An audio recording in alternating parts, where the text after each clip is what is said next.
మనమే తీసుకోవాలి.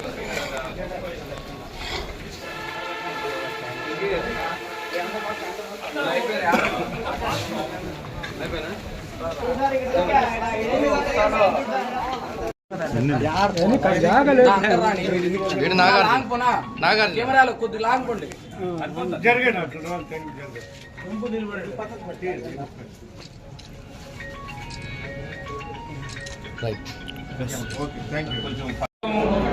మండలంలో ఉడేగోళం దగ్గర సిద్ధేశ్వర ఐరన్ ఫ్యాక్టరీ, రాయంపల్లి ఉడేగోళం మధ్యలో సిద్ధేశ్వర ఐరన్ ఫ్యాక్టరీ 14 సంవత్సరాల క్రితం ఏర్పాటు చేయడం జరిగింది.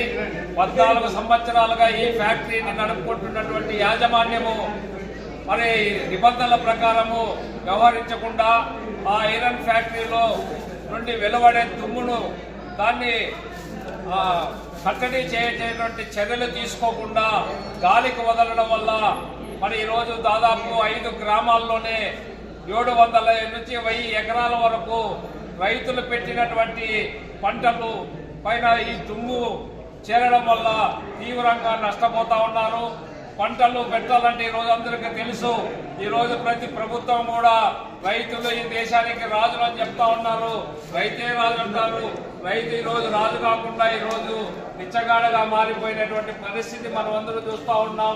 ప్రభుత్వాలు మారిన రైతుల తలరాతలు ఈరోజు ఇంతవరకు కూడా మారలేదు. రైతు ఎన్ని కష్టాలు పడి, అనేక కష్ట నష్టాలు పడి, అప్పులు చేసి, లేదా వాళ్ళ ఇంట్లో ఉన్న బంగారం కూడా తాకట్టు పెట్టి వేలాది రూపాయలు తమ పంటలు సాగు చేయడానికి ఖర్చు పెట్టి పంటల కోసం ఎదురు చూస్తే మరి ఈరోజు ఆ సిద్ధేశ్వర ఐరన్ ఫ్యాక్టరీ వల్ల వెలువడేటువంటి దుమ్ము వల్ల ఆ పంటలన్నీ కూడా నాశనం అవుతూ ఉన్నాయి. ప్రధానంగా 5 గ్రామాలు ఉడేగోళము, రాయపల్లి, బారేపల్లి, రాయితపల్లి, ఉడేగోళము, బీసీ కాలనీ 5 గ్రామాల్లోనే రైతులు ఈ దుమ్ము వల్ల తీవ్రంగా నష్టపోతున్నారు.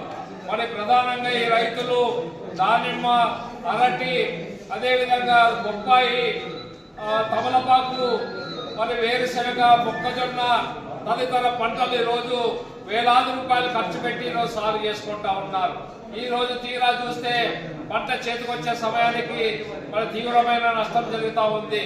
ప్రధానంగా ఈరోజు తమలపాకులు, ఆ తమలపాకుల పైన మరి ఈరోజు నల్లరెడ్డి దుమ్ము ఏర్పడింది. ఈ తమలపాకులు మరి కట్ట మనందరం చేసి కొట్టాం, మనమందరం పోయి మార్కెట్లో తమలపాకు కట్టలు. కానీ ఈరోజు దుమ్ము దూరు ఏర్పడినటువంటి తమలపాకు కట్ట రూపాయి కూడా అడిగే పరిస్థితి లేదు.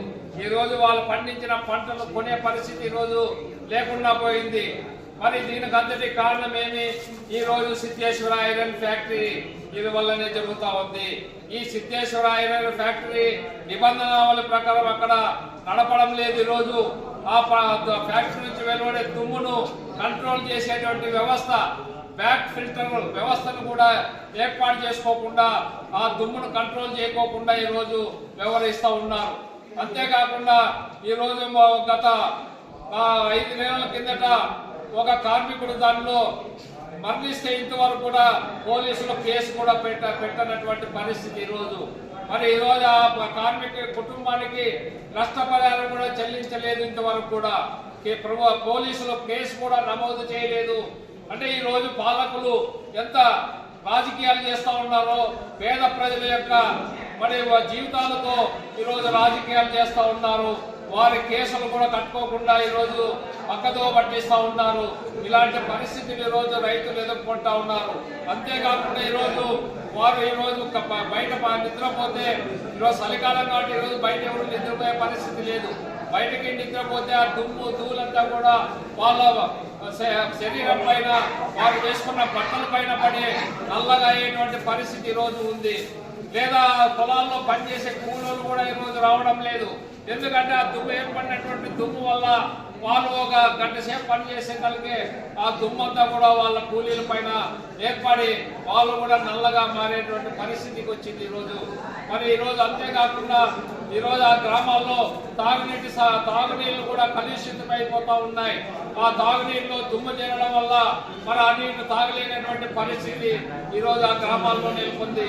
అంతేకాకుండా ఈరోజు కాలుష్య నివారణకు సంబంధించినటువంటి అధికారులు ఏమన్నా చర్యలు తీసుకుంటున్నారంటే వాళ్ళు కూడా ఆ వైపున కన్నెత్తి చూడటం లేదు. వారు కూడా ఆ ఫ్యాక్టరీ యాజమాన్యం ఇచ్చేటువంటి ఆమ్యాలు తీసుకొని చూడనట్లుగా ఎక్కడో జిల్లా కేంద్రంలోనో లేదా రాయదుర్గం పట్టణ కేంద్రంలోనో మరి అక్కడ ఉన్నారే తప్ప ఆ ప్రజల పరిస్థితులు, కాలుష్యం వల్ల ఏర్పడేటువంటి నష్టాలు, కాలుష్యం వల్ల వచ్చే వ్యాధులు, మరి చర్మ వ్యాధులు కావచ్చు, శ్వాసకోశ వ్యాధులు కావచ్చు, వీటన్నిటి నుంచి నివారణ చేయడానికి కాలుష్య యంత్రాంగం కూడా ఈరోజు ఏమీ పనిచేయడం లేదు. మరి తాగునీరు శుద్ధి చేసినటువంటి తాగునీరు కూడా ఆయా గ్రామాల ప్రజలకు అందించే పరిస్థితి ఈ ప్రభుత్వం చూడటం లేదు. మరి ఈరోజు అధికారులు తెలుగుదేశం ఫ్యాక్టరీ నడుస్తూ ఉందని కనీసం ఆ ఫ్యాక్టరీ వల్ల ఏమైనా ఆయా గ్రామాల్లో ప్రజలకు ఏమైనా నష్టం జరుగుతుందా లేదనే కన్నెత్తి చూసినటువంటి పాపాన్ని కూడా పోలే. ప్రజలే అధికారుల దగ్గరకు వచ్చి అడిగినా కూడా రాయదుర్గం తాలూకా, రాయదుర్గం మండలంలోని అధికారులు లేదా రాయదుర్గంలో ఉన్నటువంటి రెవెన్యూ అధికారులు కానీ, లేబర్ కార్మిక దానికి సంబంధించినటువంటి డిపార్ట్మెంట్ కానీ ఆ ప్రాంతంలో పర్యటించిన పాపాన పోలే. ఇలాంటి దుస్థితిలో ఈరోజు ఆయా 5 గ్రామాల ప్రజలు నివసిస్తూ ఉన్నారు. అందుకోసమే మేము ఆంధ్రప్రదేశ్ రైతు సంఘంగా భారత కమ్యూనిస్ట్ పార్టీగా ఆ రైతులకు ఎకరాకు 50,000 రూపాయల పంట నష్ట పరిహారం ఇవ్వాలా. అదేవిధంగా ఈరోజు ఈ దుమ్ము ధూళి వల్ల ఏర్పడేటువంటి వ్యాధుల నుంచి వారిని కాపాడడానికి ప్రతి నెల అక్కడ ప్రభుత్వ యంత్రాంగము, ప్రభుత్వ ఆసుపత్రి వైద్యులు అందరూ కూడా వెళ్ళి ప్రతి నెల ఆ గ్రామాల్లో వారి యొక్క ఆరోగ్య పరిస్థితిని పరిశీలించే విధంగా తగిన చర్యలు తీసుకోవాలని చెప్పేసి మేము కోరుతా ఉన్నాం.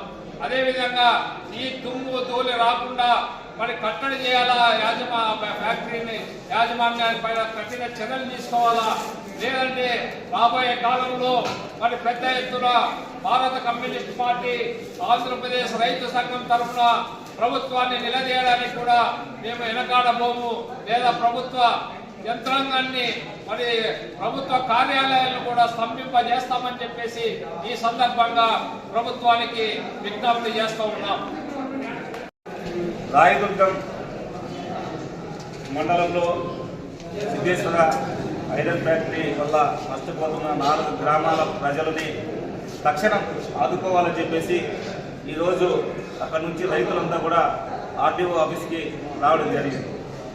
14 సంవత్సరాలుగా ఎన్జిటి నిబంధనలు అమలుని ఉల్లంఘిస్తూ అక్కడ కాలుష్య నియంత్రణ చేపట్టకుండా మరి లక్షలాది రూపాయలు పెట్టుబడి పెట్టి రైతులు పంట పొలాలన్నీ కూడా ఇవాళ నష్టపోతూ ఉన్నారు.